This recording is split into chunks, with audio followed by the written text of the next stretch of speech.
So, you remember the last time I talked about an intrusion game, right? You know, Hacker? Well, this time I'm going to talk about Hacker 2, the Doomsday paper.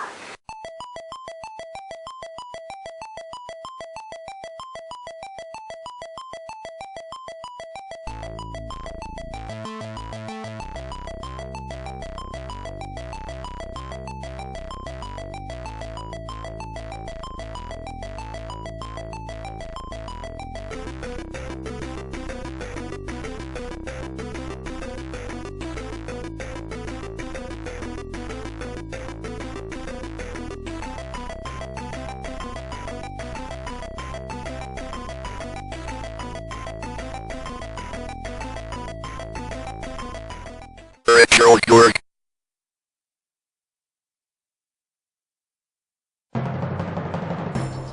While Hacker was really immersive, this one is kind of less immersive.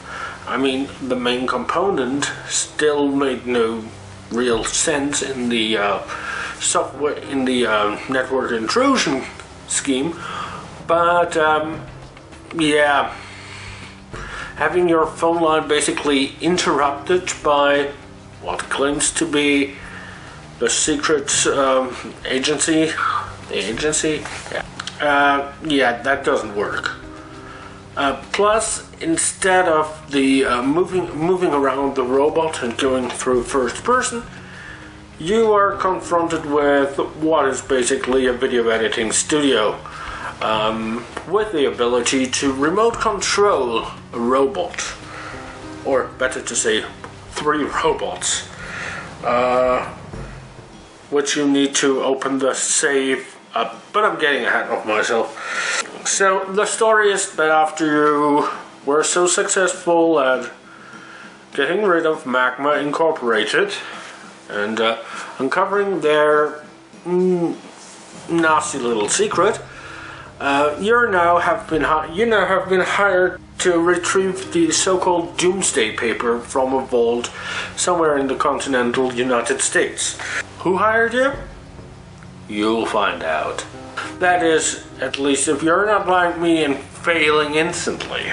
The Doomsday paper are in the vault within the 1-story building. Fortunately, it's only 1 story. It's a secure facility basically, with many cameras, and the code to open the vault is scattered all over the place. As I said, you can control 1 drone at a time, and you can use up all 3, but I wouldn't suggest using all 3 on the first run.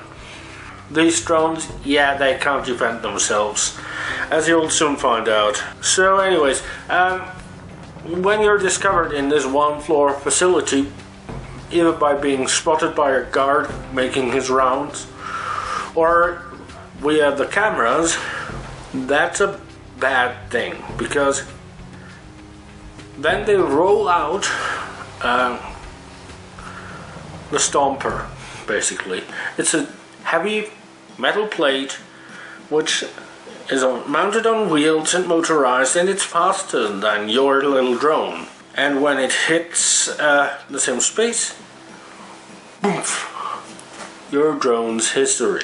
You can override the video input to the security monitors, but you need to take care of things like, I believe you need to take care of VSync and the time code, or otherwise they will notice that you are there.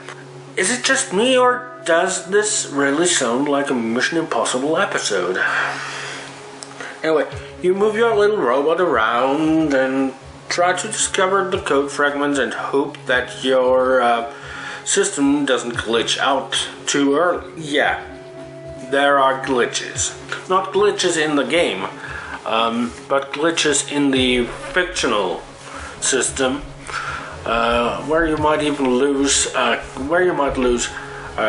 the feed of a video camera for a second, or you might lose the footage from one of the monitors, or you might even lose the map.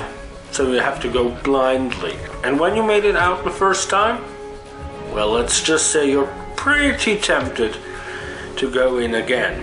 This game is even less of a hacking game than its predecessor and more of a puzzle game with strategy elements. It's not a bad game, but it's not a hacking game. So yeah, signing out.